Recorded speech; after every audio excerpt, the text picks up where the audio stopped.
All right, what's going on, world? It's Lewis Tillman, and I'm here with some phenomenally amazing, talented individuals on the best side of heaven right now. And I just want to welcome everybody to our allcreation.org podcast, where you get some amazing content, not just around egalitarianism, environmentalism, but also around equality and equity.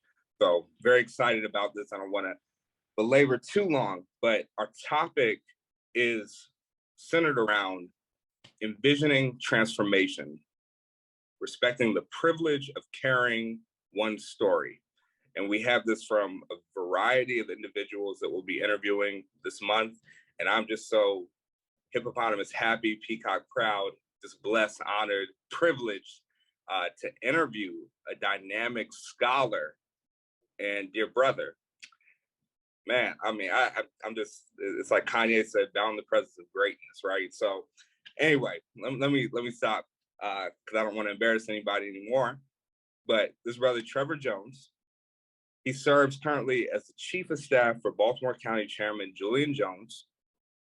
He's he educated me a few minutes ago in 2L for all those who have been to law school and got all these degrees like a thermometer. But he's a second-year law student at the University of Baltimore School of Law. And he has served as a member of both Empowerment Temple on the west side of Baltimore, AME Church, and also home church on the east side of Baltimore, St. Philip's Evangelical Lutheran Church, the oldest African-American Lutheran congregation in North America. To God be the glory on that. So without further ado, welcome, Brother Jones. Thank you so much for having me here today. Thank you for just giving me the opportunity to just talk a little bit about myself and really introduce myself and be able to sort of relay some of my perspectives that I think would be inspirational to all who watch. Definitely. So, I want to get into this real quick. So, just real quick, just to tell people, who are you? I mean, you and I, we chopped it up a lot, but the world needs to hear just more about this. Kind of, where'd you go to school? I know that you graduated valedictorian of your undergrad, so it's just phenomenal. Just some of the background. You taught me a lot about just East Baltimore every time that we got, I had the privilege to sit on the phone or break bread with you. So just where are you currently? Because I know some people don't know just in Baltimore City, Baltimore County, and just a little bit about your background. Yeah, so I'm just a kid that grew up in Northeast Baltimore City, being the only child. I went to a lot of different schools, whether it was private Catholic schools or for elementary school, and a private Christian school for middle school. And I went to Polytechnic High School. So for all the Baltimore City citizenry out there, Polytechnic Institute, one of the greatest institutes of all time. I went there for high school. And once I graduated, I then went to Frostburg State University, where I pursued my undergraduate degree. I was a double major. I majored in communication studies with a concentration in rhetorical studies and public communication and also philosophy. But before I get a little bit into that, when I first graduated high school, one of my thoughts was that maybe I should pursue sports medicine. But this was also a thought that was inspired by high school counselors who would, always, try to inspire students to pursue jobs that would acquire a lot of money. But when I got to Frostburg and I looked at all the classes that came with sports medicine, such as chemistry and biology, I just knew right away that sort of wasn't me. I knew right away that it wasn't something that I was passionate about. And I definitely did not want to, continue 4 years without doing something that I actually that I was actually passionate about. So I decided to change it to philosophy, where I have some amazing teachers who taught a lot about just different philosophers and their perspectives. And then as around my second year of college, sophomore year, I decided to actually double it up with communication studies, because I thought that that would be a great blend with philosophy. Is one thing in being able to write and talk, but the other most important piece is also being able to communicate effectively to people around the world, my classmates, my family, and friends. So I majored in communication studies, but even before that, I always give a shout out to this guy, a professor named Timothy McGrath. He was a political science teacher I never really knew I was so much interested in politics, but when I took his class, he offered me a position on Capitol Hill working for our current U.S. Senator Ben Cardin. I was at the only age of 19 years old. I took the position. I went up there to Capitol Hill during session, interned for about 3 months, and I would get on the train at 6 in the morning. I would be at Union Station around 7:45, and literally I was the first one there to work every single day. I mean, even before my supervisors were coming, I mean, usually sometimes stand at the door or the lights are still off. I was just so happy just to be at that level. I mean, when you think about the elite levels of politics, Capitol Hill was one of the most highest, most competitive internships a student could possibly achieve, especially being able to work on Capitol Hill during session, which is constant, a lot of work, a lot of bills, a lot of legislation being passed. So I did that. That's kind of started off my political career from there. And so at Frostburg, I did a really great job. I was very academically successful. I graduated cumulative with a GPA of 3.84. And I also was selected to be valedictorian in my class. That was probably one of the greatest honors I received in my undergraduate experience.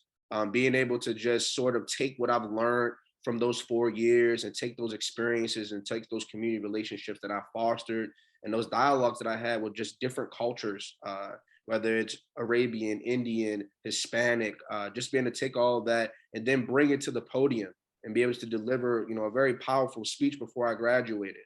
I think, that was one of the greatest honors I ever had. That speech is on YouTube currently, right? Yeah, absolutely. If you all want to ever take a look at it, you can type in 2017 spring commencement, Frost State University. It's the liberal arts and science commencement. And I think you probably can go to about, the 30-minute mark or somewhere around there. You can sort of see a speech, but pretty much my speech was it was very neutral in the sense that, when I went up there, I didn't want to sort of neutralize or make anyone in that room feel isolated.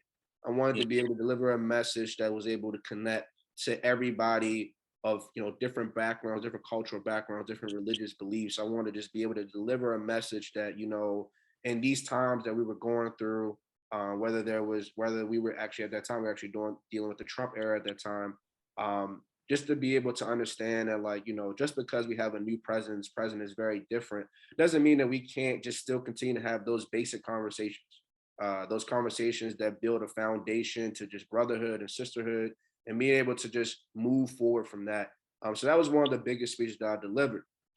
On the other hand, in the meantime, as I graduated, we had a couple of job fairs. This is a quick story, but one of the things I always believe in is if your instincts are telling you to do something, you probably should do it, because if you don't, you might regret it. So my instincts was telling me, hey, go to this job fair. This job fair is on Saturday. It's a couple of weeks before school ends. At first I was like, I really don't feel like going there. I just kind of just want to chill out. I also had a lot of schoolwork at the time, but I decided to go anyway. And I went there and I met a job recruiter from a company that was formerly known as the FCI, but is now known as Pacific Architects and Engineers. And I was able to talk to him and just sort of deliver a little bit of kind of what I had. I had my resume, I had a suit on, ready to go. He actually offered me the job on site. He said he thought I would be a great fit. And so I did a top secret security clearance and everything of those things occurred. And I began to do contracting services for the Federal Bureau of Investigation, FBI. And the funny thing is, you're working with the feds. we got a very diverse audience. Listen, so you were the feds. Okay, it's all good. I wouldn't say I was necessarily the Fed. I would say, I was a contractor providing services for them. But okay. Yeah, it was it was a great experience. In fact, the funniest thing is originally I was supposed to be moving to Winchester, Virginia, which is sort of the mecca for the information management division department over there. But I get a call actually a couple of days later, and they're saying, "Hey, we kind of have you on a waiting list now," because there's always this sort of game where you have to wait on the clearance to clear, which could take about a year or so, or right. Depending on your background, could take even longer, depending on how much you travel. And they said, "Well, how would you think about moving to the state of Idaho?" And off the rip, I immediately declined. I said, that's a little too far for me, and this is an East Coast guy. I mean, that was just sort of, hysterical at that time.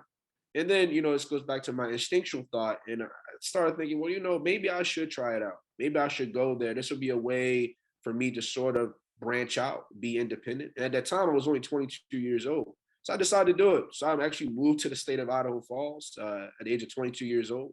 I lived there for a year. I learned a lot about out there in the Midwest, whether it was the LDS community, which I made friends with, or other things like that. And being able to just meet different people, whether it's people in Salt Lake City or Utah, different people of different religions, just being able to meet them and sort of understand, where their religion brings from and what some of the things that values and things that they believe in, which is, it was just very, a pretty monumental experience for me, actually. And to be quite frank, I mean, most people from the East Coast would never, without hesitation, move to Idaho, especially coming from Maryland. I mean, things are so different over there. Idaho, outside of Boise, so less metropolitan, more rural area. So it was definitely a culture shock for me. But at the same time, in life, it's all about taking risk. And sometimes we have to understand that those risks aren't illogical. The risks are more pragmatic for success longer down in the future. And that's what we have to think about. I'm always a guy that's always about playing the long game. And sometimes playing the long game requires patience. It requires doing things that are initially doubtful. But it's about having the faith in the Lord that it's God's plan, and all these steps are just building blocks to a bigger stairwell. And so I moved there. I did that for a year. I did that for a year. I decided that I knew that if I had to come back eventually because I wanted to pursue law school. I never really wanted to pursue a graduate degree, but I really wanted to pursue law school. So I moved back. I started working for Councilman Julian Jones in the Baltimore County Council. I worked there. I've been working there ever since. Worked there for a year. I applied to University of Baltimore School of Law. And I'll tell you right now, if anybody out there that's applying for law school, you have to be patient and try your hardest to calm your anxiety from the process. Taking the LSAT and studying for the LSAT and then sending an application against so many other competitors is a pretty stressful experience. However, it wasn't too stressful for me because I accepted me. So, but yeah. Congrats. Yeah. Thank you. I appreciate that. And so ever since then, I've just been doing law school, and I've also been working here in the county government. So that's currently where I'm at. And in law school right now, my goal is to really aspire to being a lobbyist. I think that I have the relationship building skills and the communication skills to be an effective lobbyist that will be able to lobby on very important issues.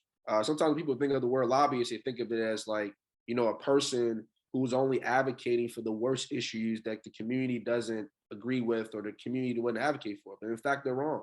There are a lot of issues, or there's civil rights lobbyists, or you're a lobbyist for religious values or environmental things that you could do as being a lobbyist. So the lobbying world is definitely a worldwide thing.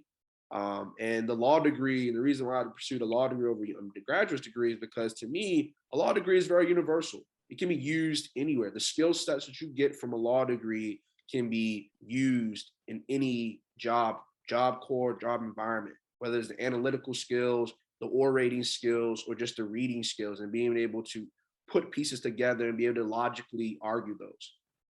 So that's sort of my story right now. Is exactly kind of where I am right now. Yeah, I just want to highlight a couple of things that I just heard. So one, at the age of 19, I saw that was so impressive that you already had an environmental justice bone in you. I mean, I've lived in Baltimore for about 3 years, so and I hate driving to DC. It's like unless I'm driving at some odd hour of the night or during the middle of the day, somehow it's still like 45 minutes just to get there. So that DC traffic's no joke. So for you to say, I'm going to take this internship, work at Capitol Hill where everything goes down and great experience, but I'm going to do an environmental justice take that actually by using public transit instead of driving my car back and forth, burning fossil fuels and all that other good stuff and reducing my carbon footprint. And I'm not sure if you knew that you were doing that at 19, but just hear that, amazing. So I just wanted to uplift that. Then the other piece is to put my pastoral hat on for a minute. Solomon writes in Proverbs chapter 3, verse 5 through 6, trust in the Lord with all of your heart and lean not onto your own understanding. And the thing that I love about that particular pericope, that passage of scripture right there, is that you're embodying that. And this is something that we share in our common stories in our, I would say, early 20s at that time, leaving and dropping everything you know in the East Coast to go to Idaho. And I remember what part you said you were in, but Idaho. I mean, like, one, but keep it a buck. Black people don't do that. You're absolutely right. I mean, it's taboo. I mean, it's like, it's very far left. It's just unheard of. And actually, real quick, I did want to mention something else that I almost forgot to mention here. The environmental piece that you refer to, just in terms of taking more efficient transportation as opposed to driving vehicles, which increase the carbon footprint. Actually, when I was in high school, I was a part of a program called Aquarium on Wheels, which was actually a conservation team that the National Aquarium had. And during that time, we did a lot of environmental projects, whether it was planting trees along the shorelines to stop the surface runoff, whether it was doing shark tagging, or whether it was saving horseshoe crabs, which actually was pretty interesting. So I forgot the name of the beach that we always would go to, but there were a lot of rocks that were built up towards this bridge of the beach. And a lot of the horseshoe crabs would be sort of pushed across in those rocks from the currents and the tides of the water. And what we would do is we would literally go inside and get those rocks and actually pick those horseshoe crabs up and throw them back into the water. Well, not throw them, but peacefully place them back into the water so that they're able to do. So we did a lot of different conservation projects and things of that sort. And even an AOW experience was really big for me because, it wasn't just learning about aquatic species. It was also learning about species that live in different areas, like the kookaburra, which is one of the loudest birds that lives in Australia. Or there's learning about the saltwater, freshwater alligators, or learn about different fish, like a lungfish, for example. Yes, there is a fish that actually has a lung, that actually breathes off his lung. Not necessarily always gills, is to say, but it was a great learning experience for me, and definitely increased my environmental education, aquatic education, and just species, and just learn about the impact of invasive species and how impactful it can be, whether there's zebra mussels that come from other states that can sort of pollute, and it's the importance of oysters. And I say that with a little joy, because I know that a lot of us Baltimoreans, we love our crabs and we love our oysters. But listen, oysters do play a big part. In fact, they actually absorb the algae to prevent algae blooms in the water. And again, algae blooms, what you see is these big green pods, and these big green pods in the water are actually created from the increase in nutrients in the water, which can come from surface runoff, which can come from sedimentation. So, again, that was just another great experience. And at that time, I mean, I was young. I was only 17 years old. I was definitely had a plethora of worldwide experiences during that time. But I definitely just wanted to talk a little bit about that before we continue. Yeah, I appreciate it. I definitely do. I want to start calling you Dr. Almanac right now, because I mean, you thing. But you start talking about food, and I'm a foodie. You already know what it is. We've been to some amazing restaurants, Michelin star restaurants, good stuff, right, in Charm City. But the thing that I wanted, you mentioned something earlier, and then you just mentioned again about crabs, and man, I just want to get into it because this is about to get deep now, right? About to get the phantom lower. So, Baltimore City, okay, Charm City. Yes, we are known for crab cakes, all that, but this crabs in a barrel mentality, and let me break this down for some of our viewers that may not be well versed with that particular vernacular. Historically, when they would put crabs in a barrel, and folks got to Google what a barrel looks like, they've never seen it if they're from places that they don't ever see barrels. So The barrel is completely dark and crabs are in it, and very few can see the light at the top of the barrel. So the crabs that start kind of just getting flustered, they're sitting in this dark barrel with light at the top. But what we completely forget is that they heat the barrel at the bottom to start cooking these crabs. So as the heat happens, as it gets hot and they're sitting in some heated situations, i.e., the crabs at the bottom are trying to get to the top, and they start pulling each other down, right, to get to the top to eventually get out of the barrel. And the thing that I found so interesting, if you can watch videos of this, when a crab evacuates the barrel, they're not going back to get another crab to get out of the barrel or doing some type of mechanism to get out of the heated, dark, duplicitous, ostentatious, if you will, situation. So I know within the Black culture, we often talk about internalized oppression, self-hatred, if you will, as we are crabs in a barrel. And Baltimore being, if not the most Black city by census population and density, if you will. The thing that was so interesting is that we love to talk about crabs in a barrel, but we negate the fact that the barrel is not the crab's natural environment. So let me get to my question, because I'm doing too much talking. I'm getting excited when I talk to you all the time. So here it is. Why is Baltimore City the way? Because I mean, we're seeing crime is increasing, inflation is increasing. These elected officials, I mean, they almost have. I mean, they're we go through mayors and police commissioners and whatnot, like we change winter clothing. And then on top of that, we have these shows that glorify the negativity. I mean, let's just get it out in the open. The Wire. I lived right where they filmed all season 4. You know, shout out to the 400 block of Carswell, so in Kirk Avenue. So I'm very curious, just your take on not just why is the city the way it is, but also your aptitude and just vision of where do we go from here? So that, I mean, that was a pretty large amount of a question. So a couple of things. The crabs in a barrel mindset, which I think is probably one of the most deadliest mindsets that the African American community has.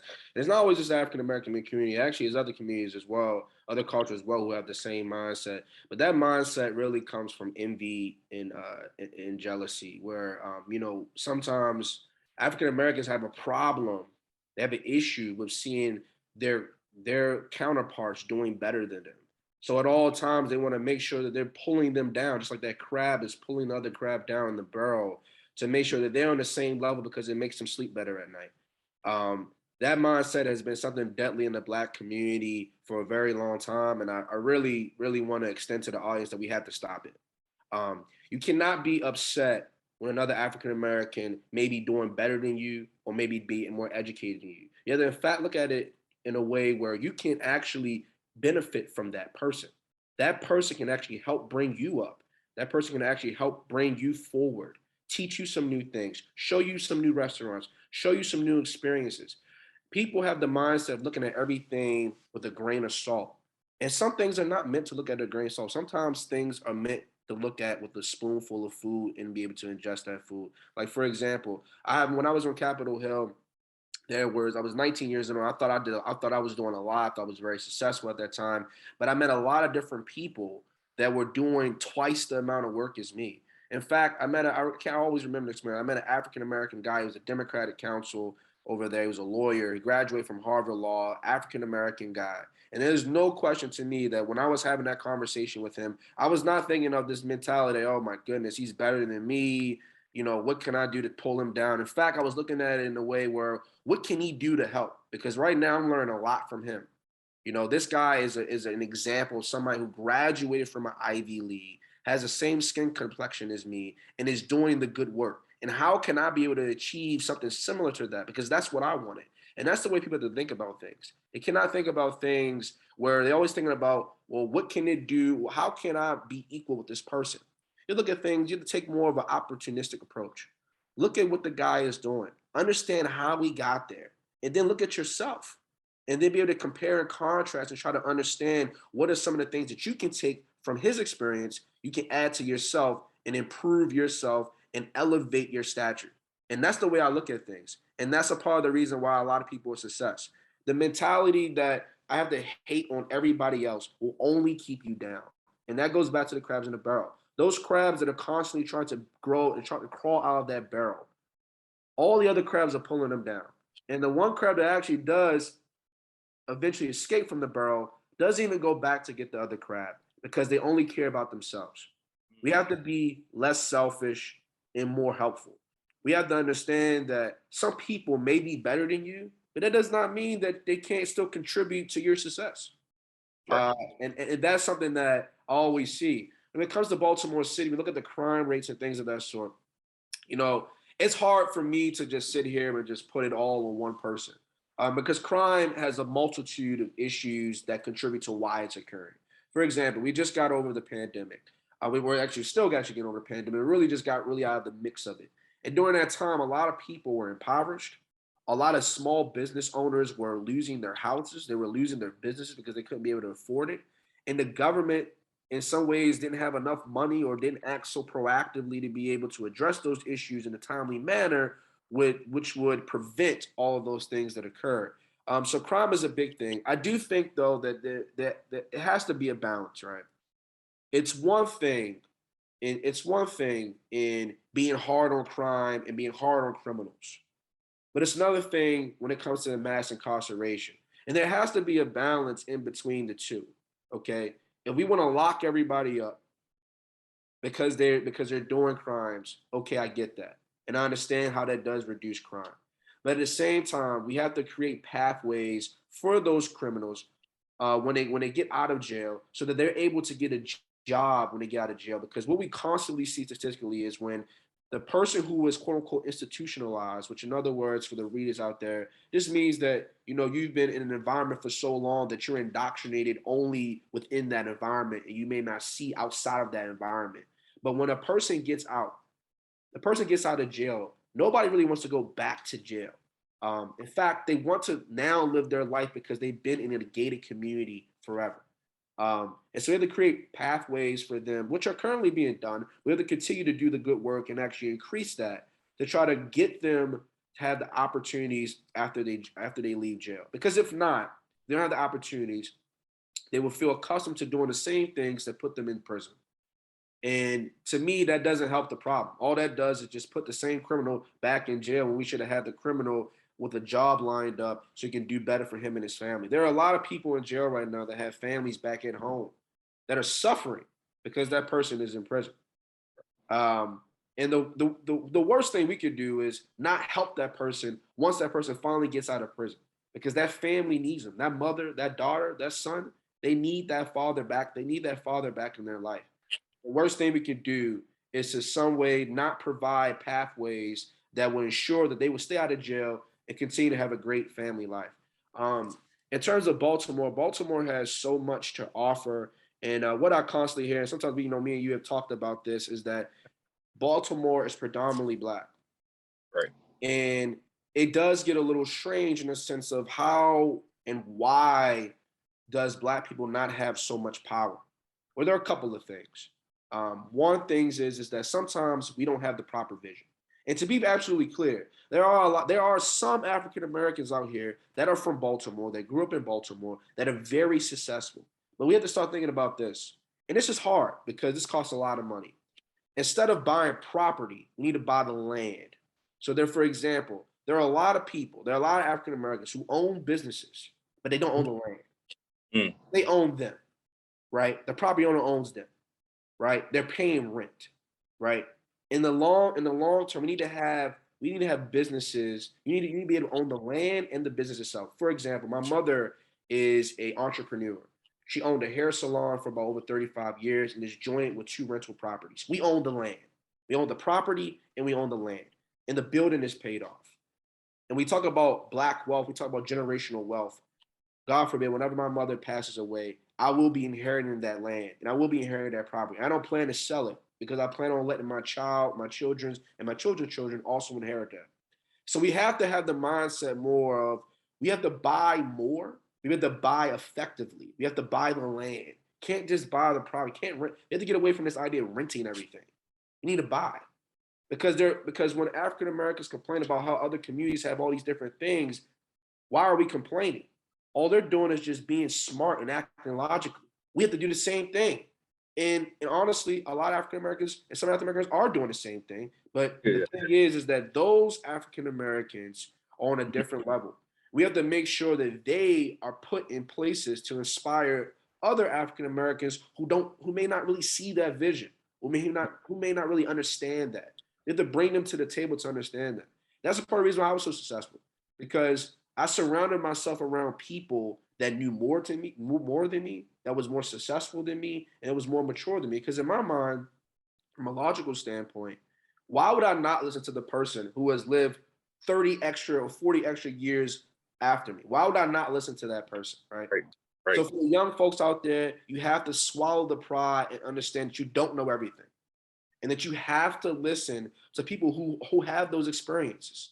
Now, everybody that's older, you might not have the greatest experiences. So what I'm saying is, you can at least take everything from a grain of salt. You can at least learn from those things, and you have to take those things and just attribute it to yourself and try to see what it can do to make yourself work, to make you more successful. And so that's what we have to do. In terms of the elected officials in Baltimore City, there are a lot of great things that they are doing. A lot of great things that are not spoken of. A lot of great things the media doesn't cover. The media tends to always cover bad things because, to be quite frank, it's about money, right? Nobody's going to like to keep watching the news when it talks. Excuse me. Nobody's going to keep watching news when they're always talking about all these great things. When it talks about bad things, they're a little bit more entertaining. But the problem is that it creates this generalization amongst the masses, where when people look in Baltimore City, the first thing they think of, I can never go there, it's too much crime. But they forget about all the success that has came from people from Baltimore. They forget about all the people who started in Baltimore who are very successful. In fact, have businesses across the country that started from Baltimore. Mm-hmm. So we have to, and I always think this when it comes to media, we have to be balanced in what we publicize. Because if not, we're only brainwashing a person to only know the negative things and not the positive things. And there has to be a balance. Yeah, definitely. Well said. And I love in my travels when people say, "Oh man, like where you live, where you come from," and I'm like, "Yeah, I live in East Baltimore." And a lot of folks west of the Mississippi River, let's put it that way. They'll say, "Okay, well, where's that?" It's in the shadows of Philly and DC, right? And it's kind of been that way. But I think the Star Spangled Banner was written in Baltimore. So it's definitely it has a rich history, and I'm so thankful that you brought up a lot of the Black scholarship that still exists in Charm City. Because the thing that I just keep racking my brain on in conversations with you and the other veterans to Charm City is, it's not just a Black city, but it's a Black educated city. I mean, there's so many historical Black colleges, universities, HBCU, shout out to Morgan, Coppin, and so many folks are coming out with these degrees and whatnot. And unfortunately, I guess say fortunately too, because it's not just Baltimore, it happens everywhere, but you get folks that they grow up in the projects, the government-based project housing, i.e. Latrobe Homes, McCullough, Douglas, whatever. They get educated, they get their degrees, everything, their 6-figure job car, or they work at Social Security, which is headquartered in Baltimore, #1 employer in the state, I believe. And then you have Johns Hopkins, and they move out to the county or the burbs. Because it's just what, they don't want to live in, for whatever reason, safety, property tax, ownership. But I'm so thankful that you did highlight also in that our mindset has to shift. I think we all heard the phrase "study long, study wrong," but I also, on my financial literacy hat, is if you think pennies, you get pennies. You think dollars, you get dollars. So yes, we have to learn stewardship of owning the land and not what's on the land, because if you're not on, if you're not at the table, you're on the menu, right? So I really appreciate just hearing that from you, and especially the veteran in Baltimore, and you're very, I always say, you're so connected. So, when as Jesus said on the cross in Luke 24, just remember me. Just remember me. So I'm just very thankful for that. So one of the things I want to just ask you about, because we just talked a lot about culture, a lot about climate, and a little bit about change, is what is the vision that you really want to see? And I don't know, how can the viewers, especially those that can contribute from a distance virtually, because this pandemic has really taught us how to do life in different magnitudes and different methodologies, different ways. How can we help in contributing to amplifying your vision and seeing it through? So I know, working for Councilman Julian Jones, there's a lot of stuff that you're doing in law schools, a lot of stuff that you're doing, and you have your own personal vision. I know you had taught me, and I already forgot the term. I think it was altruism. Was that the term you taught? That there's a part of bone in you that really wants to do that. So yeah, if you could just highlight some of that stuff, and really, like, what can we do? What the viewers? What can we do? I think the message remains the same. What the viewers can do and what we all can do is to continue to try to help each other. Whether that's providing resources that people need during times, like for example, when I was in my first year of law school, I was introduced to a couple of mentors that I still talk to this day that have helped me, and mentors of the same complexion, or it can be mentors of any other complexion that can help me become a better lawyer. That can help me understand law. Like the biggest thing in law school, the biggest thing in law that I had to always keep remember is when you're writing your memos. And this is like just what we call, this would be like an essay or a case study. You always have to talk about the word because. You cannot write a memo without saying because. You always have to say this is that you always have to say this is the reason why and this is why, right? You have to always say the word because. And so what we can do is we continue to provide resources to upcoming students, people who want to learn and people who want to learn. We have to provide resources because um, if not, then most students will get distracted with things that may not be so positive, distracted with things that ultimately take away from their success and take away from their real goals. So, my vision is being altruistic, and altruism just really means like being able to look at yourself, look at your success, but being able to take your success and help others to become either the same level as your success or even better. And that's a part of my vision, right? My vision right now is always obviously to be successful, to get married, to have a beautiful family, but at the same time, I always want to be giving back. And in fact, I do give back still. There are alumni associations from my unit from Foster University that have reached out to me. They've asked me to do interviews to talk about sort of what my success was and how disciplined I was and things like that. So I still do give back. And there are a lot of other also little mentees that I have that I do talk to. Shout out to the community group, LLC. It's a great group, a group that really takes young kids growing up in the inner cities and tries to mold them into somebody that's going to be great in the future. And so they brought me on as a mentor to mentee some of these kids. And so that's a great thing. So, really, again, the vision is simple. In order to be better, we have to do better. And in order to do better, we have to make sure that our people, not just our people, but our friends, our family have the proper resources to equip them for a better future. And we can't do that if we're going to be reluctant to help those individuals. We can't do that if we're going to be selfish and only think about ourselves and our own wealth without at least sharing the wealth. And that's the way to success. And there are a lot of people out here that have even greater resources than me, who've had even greater privileges than me. This is Chris, the executive editor of All Creation. May I just jump in and ask, in this context, for you guys to also comment on your perspective of the sharing the wealth between classes, cultures, races, however you want to talk about that. But obviously it's concentrated amongst white privileged people in America. And so as much as you can include that in this this part of the interview, I would appreciate your perspective on that. And so when we talk about sharing the wealth also is inclusive of sharing it with different cultures, and also still still understanding that some people have more privileges than you.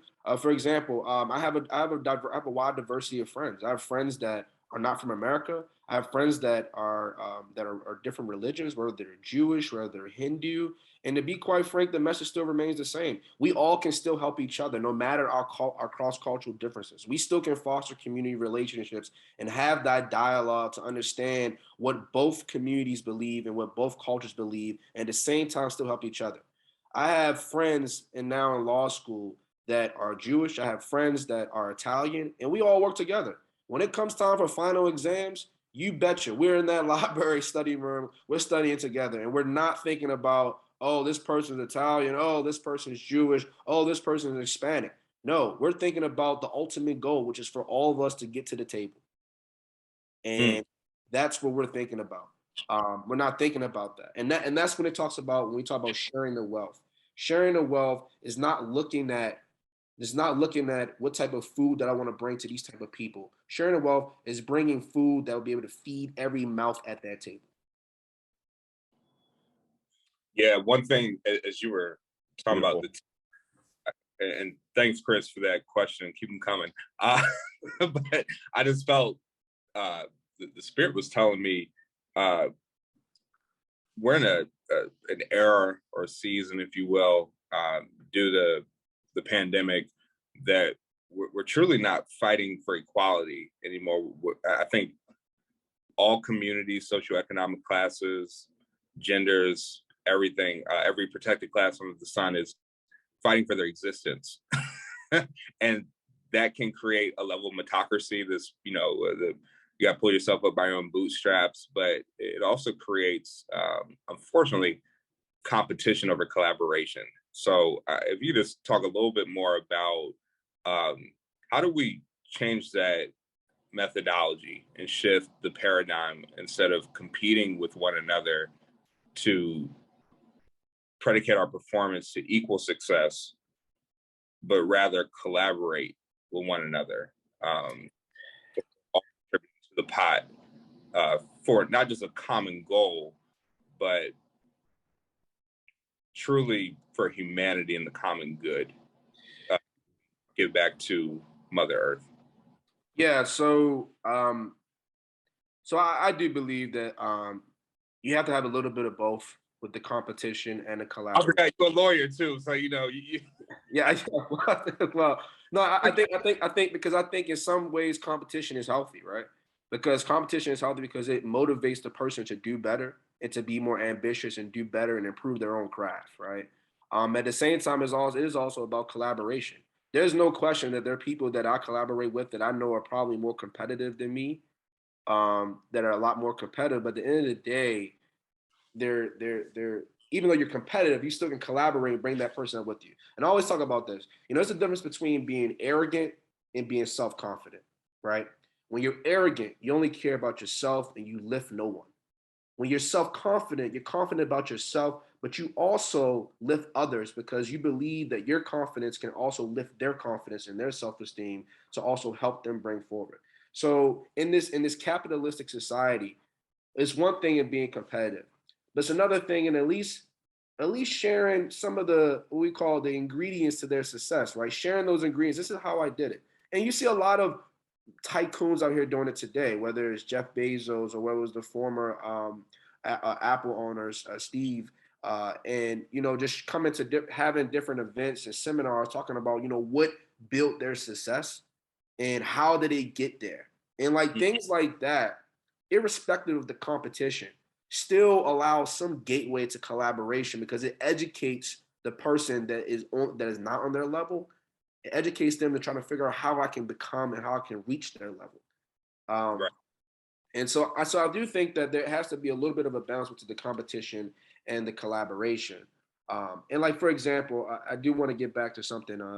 The terminology of white privilege was definitely mentioned, and we all know that that does in fact exist, and it also exists for other cultures as well. Um, but we have to understand. We have to understand this. We cannot be focused and not worried about that person's privilege, right?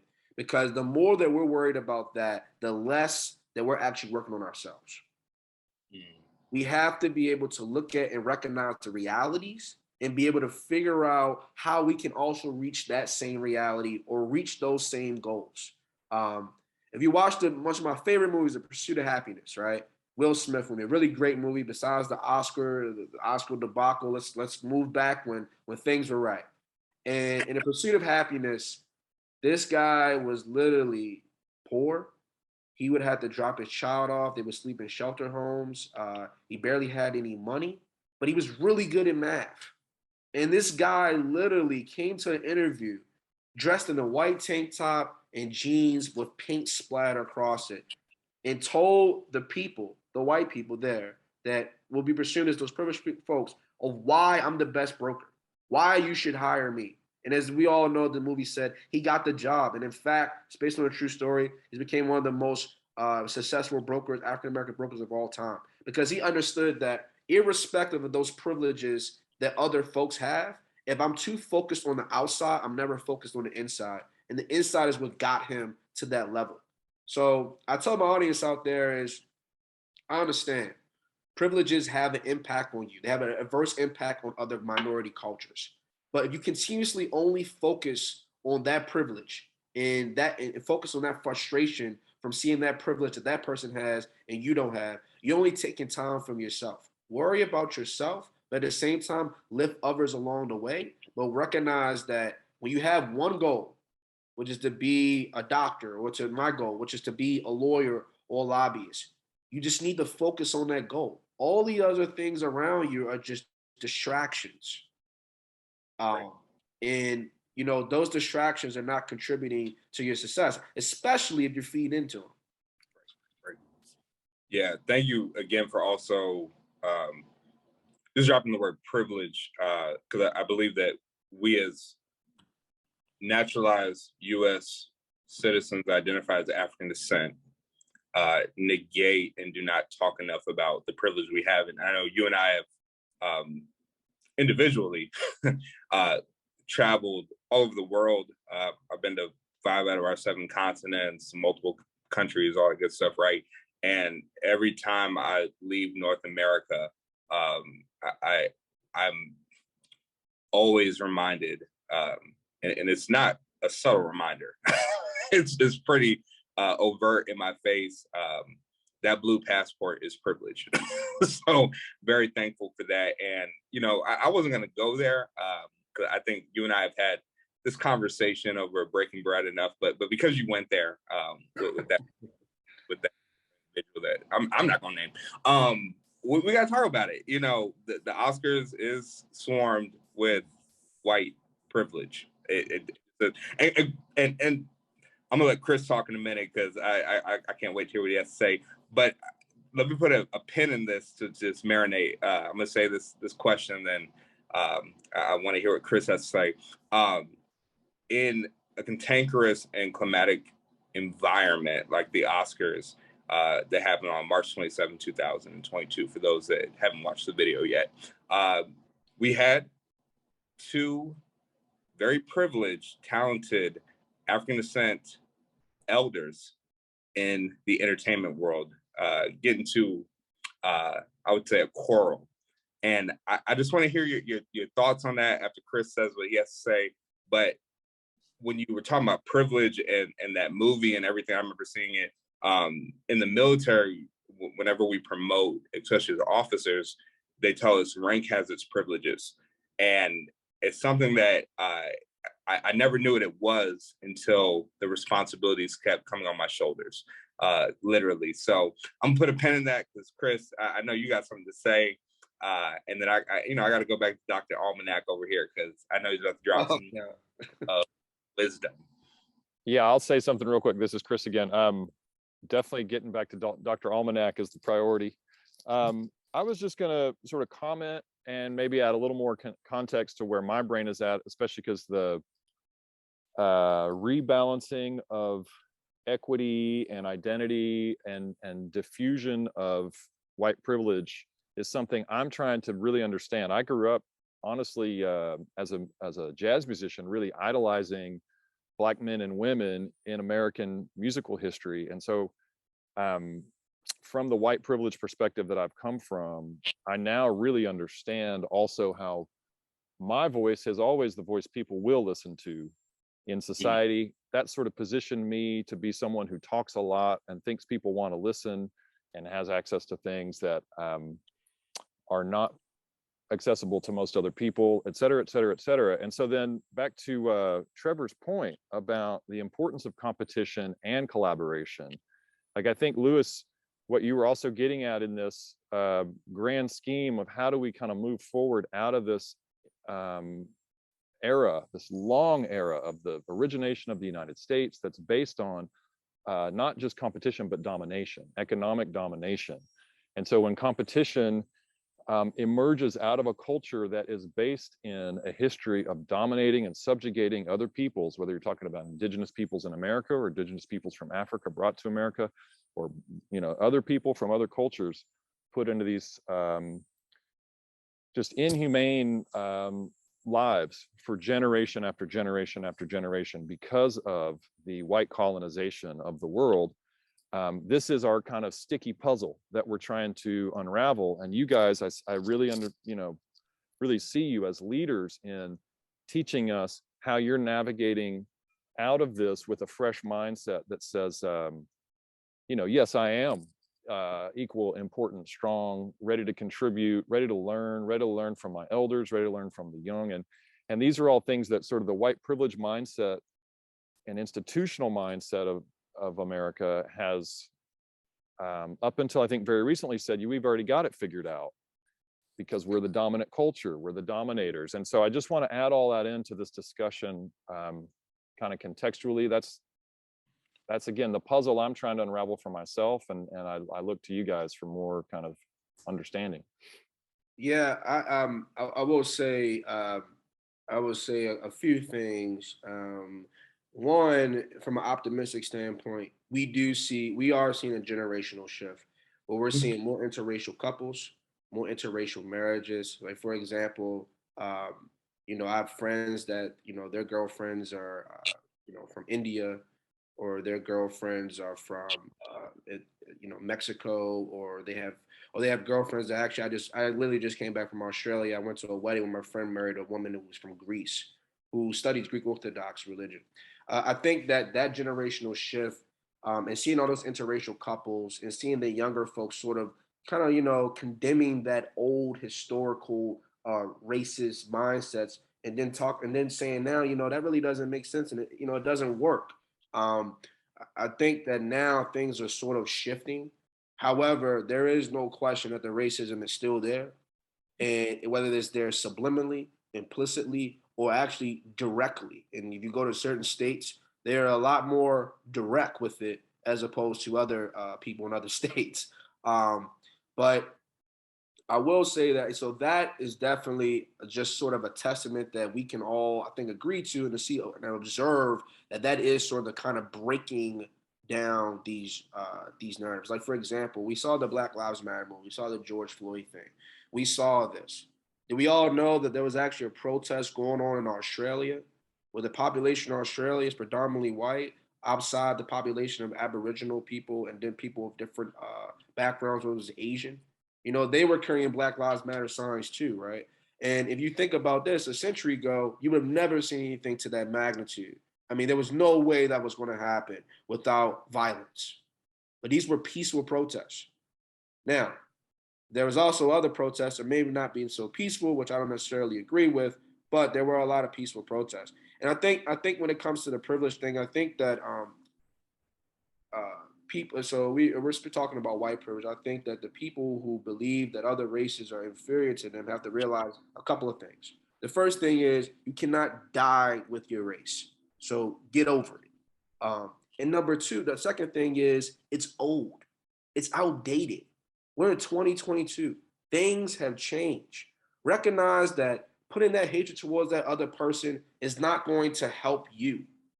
It's only going to make you hated by more people, because that's the world that we have today. We have the first African-American woman vice president, Kamala Harris, in office right now.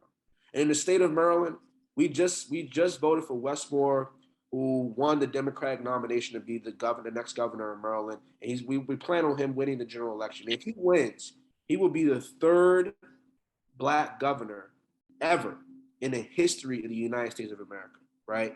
So we look at Barack Obama, all these different things, all these are just sort of screenshots and just clips of times changing, where people are recognizing, just because the guy is Black doesn't mean he's stupid, or it doesn't mean that he can't do a great job like any other counterpart from any other different culture, or just because the person is Hispanic doesn't mean that he can't be the mayor of this city or the council member of that city.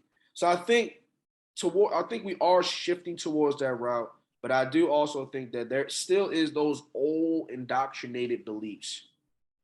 And believe it or not, the person is wrong when they're trying to convince someone of something that they know internally isn't right. And when you look back at slavery, think about this. This is the thing that I always kind of didn't really understand this. Slave owners back in, these different back in the South, slave owners, they would enslave a population for years. And then when they get close to their deathbed, they would free the slaves, because in their minds, if I freed the slaves, God would forgive me for everything I've done. That's the biggest conundrum I don't understand. So you want to enslave them, and you agree with that slavery. But now when you're about to go away, you say, well, if I free them, I'm just saved, as if all my sins were just sort of just taken over. They just all been cleansed. I never understood that. But it did tell me one thing, though. It did tell me that deep down, people who think they're racist or who may not know they're racist know that it's morally wrong. And they know that it is morally impermissible to continue those same thoughts and those same mindsets. And again, one of the biggest issues, and when I was in college in Frostburg, I worked with different organizations, and we had an event called Eat, Learn, Shift, where literally we sat down at a table of people from Pakistan, people from Mexico, people of Jewish background, Lutheran, Catholic, Mormon. We sat down and we had tough conversations.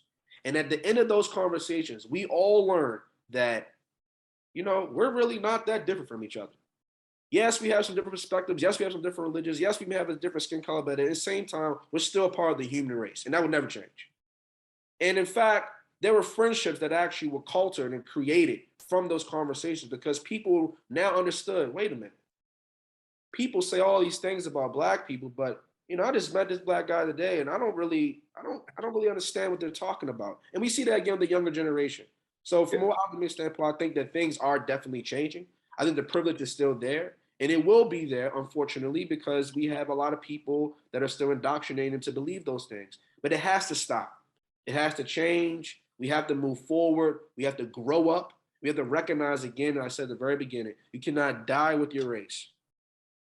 You cannot die with it. I don't care if you put white on the casket or Black on the casket. You cannot die with it.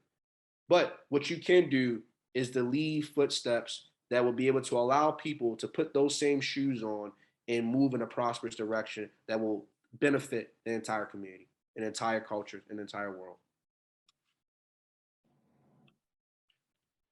Beautiful. Awesome. Thank you. Beautiful.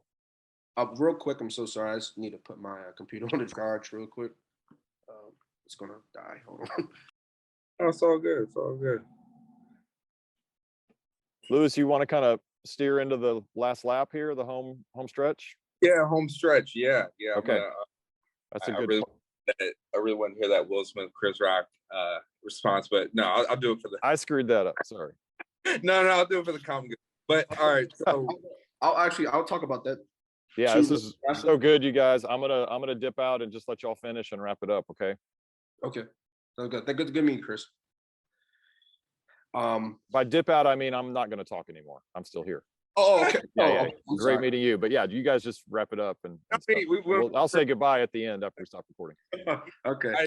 Table now, go. Yeah. Real quick, I wanted to say something about that. So in terms of the Oscar debacle, what we saw two of the most successful African Americans, whether it's comedy or whether it's the movie industry. We saw a few things. We saw one, that the importance of mental health, and the importance of making sure that our brothers and sisters are mentally doing well and they're not putting on what we call a poker face or just acting as if there's no issues going on. When the way that Will Smith externalized his emotions, what to me was just an exemplification of a lot of the things, a lot of buildup, a lot of the industry pressure, and all these different things that just build up. And that was his way of externalizing it by yelling. And unfortunately, being physically combative. But I will say this, despite what Will Smith did, despite sort of the embarrassment for Chris Rock and things of that sort, and despite just seeing, two brothers just sort of, fight each other at such a public level, at such a, elite award ceremony, it was unfortunate. But one thing I did see, which I did really like, is a part of that clip, they also showed Samuel Jackson, another very successful African-American actor, and Denzel Washington, as we all know, another very, very successful historical actor, to have a conversation with Will Smith about what just happened. And see, that's what we talk about. We talk about collaboration. We talk about helping each other. That conversation, which they did not release the details, but you can at least assume that in that conversation, Samuel Jackson and Denzel was saying, hey, and like Will Smith said in his speech, in our darkest moments, the devil sometimes really gets to us and he makes us do things that we wouldn't naturally do. And our highest moments, I apologize, not the darkest moments, but our highest moments, the devil sometimes makes us do things that he won't want to do. And see, that's the type of support that we have to provide. That's the type of support that the African-American community has to continue to provide for each other, because we all know that we're not perfect, but that doesn't mean that we can't try to be perfect. That doesn't mean that we can't correct those wrongs and correct those imperfections. And like, that was a beautiful thing. It was almost like two big brothers talking to a little brother saying, hey, I understand what you're going through, but we can't do that. Right. Keyword, we can't do that. Right. And so that was a very sort of powerful moment within all that mess, but that was a very powerful moment. But it does speak that, there are a lot of mental health issues, and that people need to be able to externalize those issues, because if not, they just become internally volatile. It becomes explosive, and eventually you see it, and you saw what happened. Because like any other thing, Chris Rock is a comedian. Will Smith knows that. Chris Rock says jokes, and it's a joke. It's not really meant to be a personal attack. But, sometimes the way a person may feel, and that joke could actually become a personal attack. And so I just want to point out sort of that one scene in that whole debacle at the Oscars. Yeah, and thank you for lifting up the importance of therapy, because it seems to be a taboo topic among others in the Black community. Because mental health. Wrong with therapy, folks. There's nothing wrong with therapy. Nothing wrong with therapy. Just because you ask for therapy doesn't mean you have mental health. You just need somebody you want to talk to better understand your issues and get guidance. What's wrong with help? What's the harm of getting help? Right. Well said. Well said. So, Doc, I really appreciate everything that you said. And one of the things as I come into this home stretch is in community organizing, one of the principles of self-interest, which is applicable in the one-to-one model. We asked the question, what keeps you up at night? And to give kind of a spin on that question, I just want to know, what are one or maybe a couple things that really helps you to aspire to inspire before you expire to continue this work? Because you're in a lot of different realms, a lot of different spheres. I can't just commodify it just strictly to politics, but just the work that you continue to carry on your shoulders. Just what's inspiring you to continue that? I guess the biggest thing that continues to inspire me is knowing that I have the skills and the resources to help others. The fact that I know that I have those, and the fact that I know that I can help someone, motivates me to continue doing that great work. Um, Yeah. in terms of community organization, in terms of community organizing, another thing is that the person that is the person that could be the most educated person in the room always has the feeling that everybody else may not be as educated as me, but they can at least learn a couple of things from me. And I think that, just being able to have the opportunity to sort of just educate people on things, whether it's in the county, Baltimore County, we're talking to constituencies, trying to teach people about the different programs that we have. For first home buyers, there are a lot of different programs and grant programs that you can aspire to, that you can sign up for, where they give you money towards your closing costs.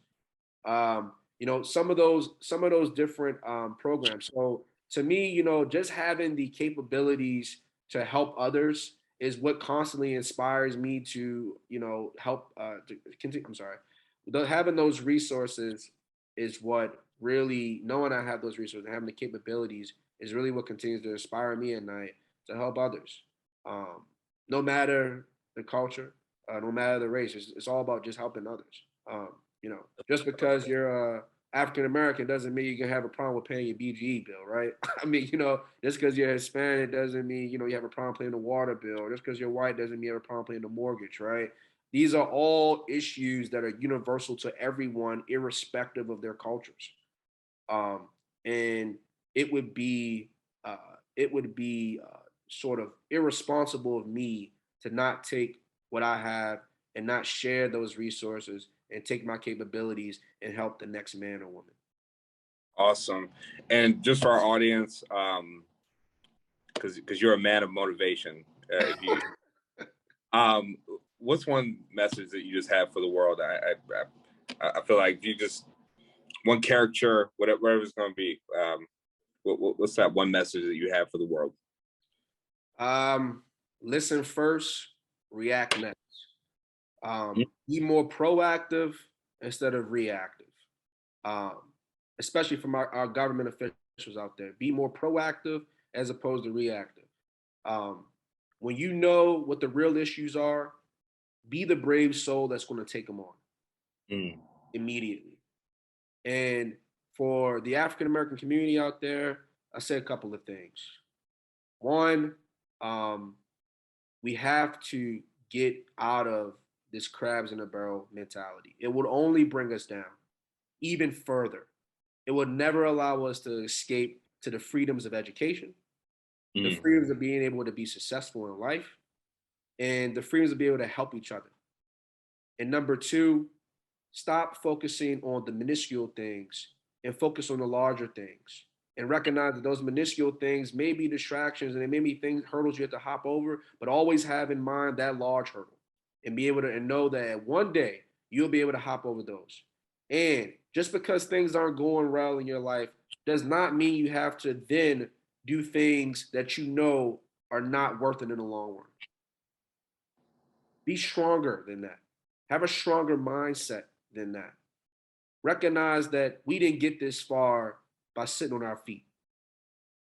Recognize that we got this far because we had hard work, we had perseverance. And that goes for every culture. And recognize too that we're one race. We call it the human race. And recognize that we as people have such opportunities and such capabilities to do the best things in the world and to create the best environments, and also at all this at the same time unify and do it in a collaborative method. God wouldn't put us this far if we weren't able to handle the mission. And that's what Mr. Tillman always sort of says, that God sometimes puts the strongest angels through his strongest battles. And sometimes we have to realize that just because you're going through a hard battle doesn't mean you're going to lose. You're always going to win. You just got to be patient enough to be able to wait for that victory. That's my message to the world. And, let's continue to do the great things that we've always been wanting to do. Well, y'all heard it from the greatest, Dr. Almanac. Thank you so much. Mr. Trevor Jones. I mean, y'all heard it first, exclusive here on the All Creation podcast. We're just so thankful.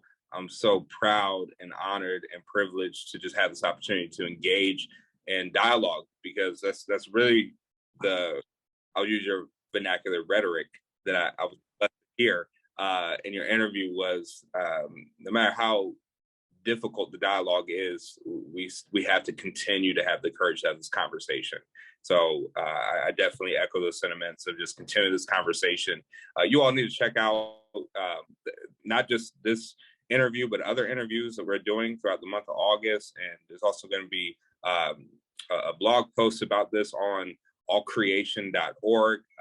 Again, there were so many links that Trevor Jones talked about from his valedictorian speech with Frostburg University. We're going to have a lot of those links online. So you all please continue to like, share, and subscribe, because knowledge is free, but listening is expensive.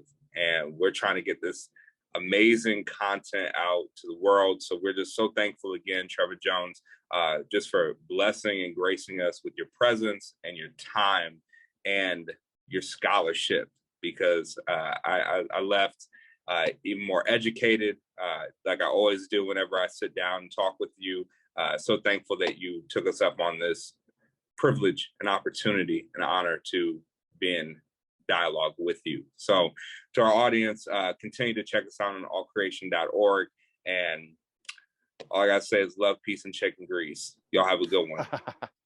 Thank you both so much. Thank you.